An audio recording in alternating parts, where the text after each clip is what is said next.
Yo, what's up dude? Ketemu lagi dengan kita di sini ya, masih di Indo James Crypto Channel. Hari ini di tanggal 15 di bulan Februari 2024 guys. Dan untuk memulai hari ini ya, kita lihat bagaimana update dari global crypto market cap. Seperti yang terlihat guys, dari data coin market cap di sini menunjukkan adanya kenaikan ya di 2,27% guys. Begitu juga untuk Fear and Greed Index tampaknya juga mengalami kenaikan ya. Sekarang posisinya di 71 di area greed ya. Dan ini menunjukkan bahwa antusiasme untuk market crypto dari para investor baik yang retail maupun yang smart money ini sudah cukup lumayan bagus guys. Dan tentu saja semua ini adalah efek kontribusi ya dari Bitcoin dan juga teman-teman nongkrongnya di sini. Kalau kita lihat dalam waktu 24 jam ke belakang untuk Bitcoin mengalami kenaikan yang cukup lumayan guys di 4,75%. Bahkan kalau kalian lihat chartnya sempat menembus di harga 52.400 guys. Ini keren banget ya.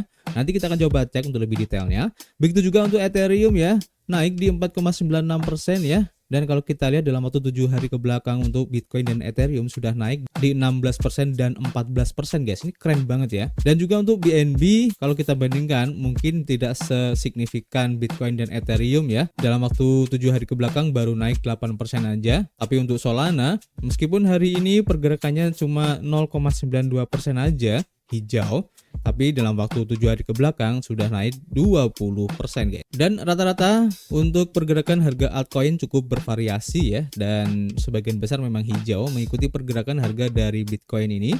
Bahkan untuk stuck di sini ya, untuk harga token STX-nya sudah naik 25% ya guys ya untuk hari ini. Kemudian kalau kita lihat ya bagaimana pergerakan harga dari Bitcoin itu sendiri terlihat di sini guys ya. Kalau dari time frame daily tampaknya ya kalau sesuai dengan prediksi yang sudah saya rekomendasikan kemarin ya, mungkin kalian sudah mendapatkan profit yang cukup lumayan apabila kalian masuk di area time frame daily untuk MA20. Mungkin kalian bisa cek ya. Sekarang pasti sudah profit cukup banyak. Dan sekarang pertanyaannya, apakah saya harus keluar dari market? Nah, di sini kita akan coba bahas ya. Jadi kalau menurut saya pribadi ya, kemungkinan untuk pergerakan harga Bitcoin ya, kalau memang sesuai dengan skenario yang saya berikan di sini, ada kecenderungan guys untuk mencoba retest ya di harga sekitar 54.000 di sini guys ya. Tepatnya di Fibonacci retracement. Tapi kalau seandainya di harga sekarang ya, karena masih di area supply di area sini ya, ada kemungkinan ini akan tertahan dulu guys. Kalau tidak ada berita yang men-trigger ya harga Bitcoin ini untuk turun, mungkin bisa tertembus ya dan mencoba retest di harga sekitar 54.000 untuk target terdekatnya guys. Dan kalau kita lihat di sini tampaknya ya untuk bisa mencapai ATH-nya lagi, Bitcoin ini sudah tidak jauh lagi ya. Mungkin sekitar 24% lagi ya untuk bisa mencapai di harga ATH-nya dulu. Kalau kita lihat dari harga sekarang ya, ini kalau saya pribadi sih kemungkinan bisa tercapai kalau tidak ada news ya yang men-trigger harga Bitcoin ini untuk turun. Mungkin bisa terjadi dalam beberapa bulan ke depan guys, tapi itu hanya spekulasi ya. Tetap kalian harus memperhatikan perilaku market juga, dimana pasti ada para trader yang mengambil taking profit atau mungkin para investor besar yang juga mengambil profit untuk mengamankan dananya guys. Jadi kalian harus memperhatikan hal-hal semacam itu juga. Jadi di sini saya ingin mengingatkan ya, kalau kalian ingin masuk ke Bitcoin mungkin menurut saya pribadi agak terlalu beresiko ya. Meskipun ada target di 54.000, ini pun belum terkonfirmasi, tapi bisa saja sampai ke situ. Kalau memang kalian tidak terlalu mementingkan resiko, kalian bisa masuk di harga sekarang, atau jika kalian ingin lebih konservatif bisa tunggu di harga-harga koreksinya nanti guys. Mungkin kita bisa rekomendasikan ya beberapa area DCA yang bisa kalian manfaatkan. Mungkin di harga sekitar 50.000 atau untuk lebih konservatif di harga sekitar 47.000, dan untuk lebih konservatif lagi di 44.500 guys. Kalian bisa manfaatkan area-area itu ya. Dan untuk perkembangan dari harga Bitcoin ini nanti akan kita update lagi. Oke, kita langsung ke infonya hari ini ya. Dan tentu saja masih berhubungan dengan Bitcoin.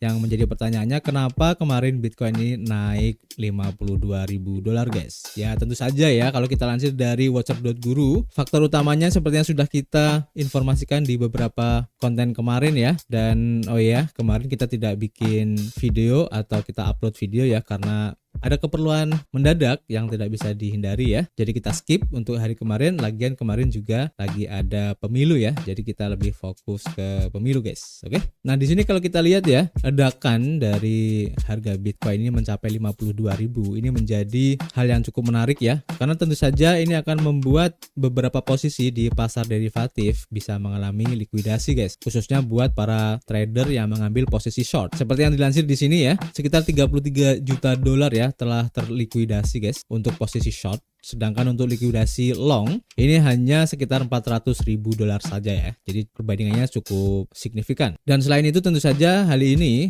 kenaikan dari Bitcoin ya, ini men-trigger harga-harga untuk altcoin yang lain juga ikut naik seperti halnya Ethereum, Doge, Shiba Inu dan juga yang lain ya. Kalian bisa cek sendiri di CoinMarketCap. Dan pertanyaannya, apakah kenaikan dari Bitcoin ini akan berlanjut guys? Nah, kalau menurut saya pribadi ya, kalau memang hype untuk ETF Bitcoin Spot ini masih berlanjut ya, di mana para investor besar mulai masuk, dan juga hype untuk Bitcoin halving di bulan April nanti ya, yang sudah tidak lama lagi guys. Nah, setelah itu kalian harus berhati-hati untuk keluar dari market ya, karena akan ada kecenderungan dari market untuk keluar mengambil profit guys, atau taking profit ya dari para investor guys. Oke. Nah, selanjutnya di sini ya, kalau kita lansir masih dari harian Watcher.guru, di mana platform Genesis yang merupakan platform pemberi pinjaman kripto ya, ini mendapat persetujuan guys untuk bisa menjual Bitcoinnya senilai 1,6 miliar dolar guys, dan juga saham Ethereum ya. Nah, hal ini kita juga harus memperhatikan karena bisa saja akan men-trigger harga Bitcoin ini untuk turun ya, dengan adanya persetujuan untuk bisa menjual Bitcoin ya, dimana platform Genesis ini akan menjual sekitar 1,6 miliar dolar ya dalam bentuk saham trust Bitcoin dan juga Ethereum guys, dimana platform ini yang sempat bangkrut ya pada bulan Januari kemarin dan akan menggunakan dana dari penjualan Bitcoin dan Ethereum untuk membayar kembali kreditur. Jadi intinya kita harus memperhatikan hal ini dan jangan terlalu FOMO ya dengan adanya kenaikan Bitcoin beberapa hari ini, karena bisa saja guys dengan adanya hal-hal semacam ini akan men-trigger aksi jual ya, ataupun aksi taking profit dari orang-orang yang sudah mendapatkan keuntungan guys. Jadi jangan sampai pada saat kalian masuk kalian nyangkut di atas. Oke. Selanjutnya kalau kita lansir ya dari harian bitcoin.com, dan ini juga bisa kalian jadikan sebagai catatan ya, di mana ketua SEC yaitu Gary Gensler ini menguraikan perbedaan ekonomi ya yang sangat nyata antara Bitcoin dan dolar Amerika Serikat ya, dan juga ETF guys. Nah, dari pembicaraan ini intinya bahwa si Gary Gensler ini memberikan pandangannya ya tentang perbedaan antara Bitcoin, dolar Amerika Serikat dan juga ETF, yang menganggap kalau Bitcoin ini sebagai salah satu aset yang bisa dibilang diperhitungkan, tapi lebih cenderung ke hal-hal yang sifatnya money laundering, kemudian perdagangan narkoba, penghindaran pajak, kriminal dan lain-lain guys. Dan juga dia berkata bahwa Bitcoin ini tidak terlalu desentral guys, bahkan dia bilang kalau sifatnya lebih terdesentralisasi dengan adanya ETF ini guys ya, yang bisa dibilang dengan banyaknya para investor besar yang membeli Bitcoin, justru Bitcoin ini akan lama-kelamaan akan menjadi sifatnya itu tersentralisasi guys. Nah, ini juga sempat menjadi pembicaraan yang cukup menarik tentang institusi besar yang sudah mulai mengakumulasi Bitcoin ya, sehingga sifat desentral dari Bitcoin ini akan bisa dibilang berkurang ya, dan dengan kepemilikan yang cukup lumayan besar dari institusi tersebut, bisa diartikan ya sifat dari Bitcoin ini akan bersifat tersentralisasi juga. Dan untuk dolar Amerika Serikat sendiri, Gensler ini mengatakan ya karena kita sudah terbiasa ya dengan dolar, dengan euro ataupun yen, dia beranggapan kalau hal ini sudah menjadi hal yang biasa dan kita sudah tidak bisa lepas ya dari hal ini guys. Nah, jadi menurut kalian bagaimana? Kalian bisa tulis di kolom komentar ya. Kemudian selanjutnya kita lansir ya dari harian Coin Edition. Nah, di sini cukup menarik guys karena sudah lama kita tidak dapat informasi ya tentang Cardano ya. Untuk update-nya bagaimana guys? Nah, di sini ada update untuk Plutus versi ketiga ya dari Cardano yang tujuannya untuk meningkatkan kinerja dari smart contract dengan SOP guys. Nah, ini menarik ya. Nah, intinya di sini ya untuk peningkatan dari Plutus versi ketiga ini terletak pada primitif kriptografi yang di-upgrade ya.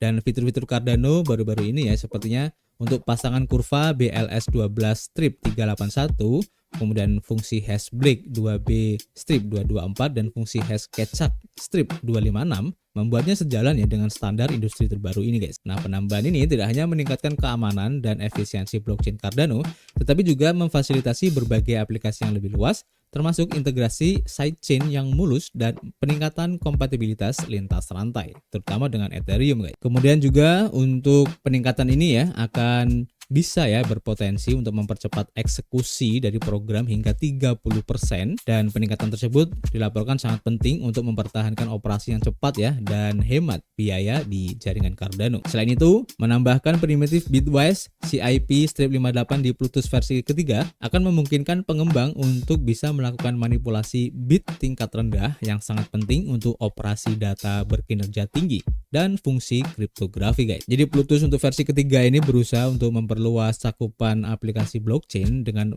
meningkatkan standar kriptografi dan meningkatkan efisiensi kontrak pintar dan meningkatkan pengalaman pengembang. Peningkatan ini dirancang untuk mendorong perluasan dan diversifikasi ekosistem Cardano yang tujuannya untuk inovasi berkelanjutan ya, yang menggarisbawahi potensi teknologi blockchain untuk mendorong solusi transformatif di seluruh industri guys. Jadi cukup menarik untuk Plutus versi ketiga ini guys, dan apakah akan berpengaruh terhadap harga Cardano itu sendiri, kita akan cek nanti ke depannya guys. Oke, jadi untuk sementara itu dulu guys untuk informasi yang bisa kita sampaikan hari ini. Nanti kita akan share informasi yang belum sempat kita sampaikan di sini di akun Twitter ya. Dan kita juga akan share untuk project-project baru yang masih dalam masa testnet, airdrop, ICO, IDO dan lain-lain di akun Telegram, baik yang Telegram group ataupun yang Telegram channel guys. Jadi kalian stay tune aja di situ. So, seperti biasa guys, kita masih menunggu kritik dan saran kalian di kolom komentar ya, dan nanti kita bisa ngobrol banyak di dalamnya. Dan tentu saja, kita akan ketemu lagi di informasi berikutnya. Peace.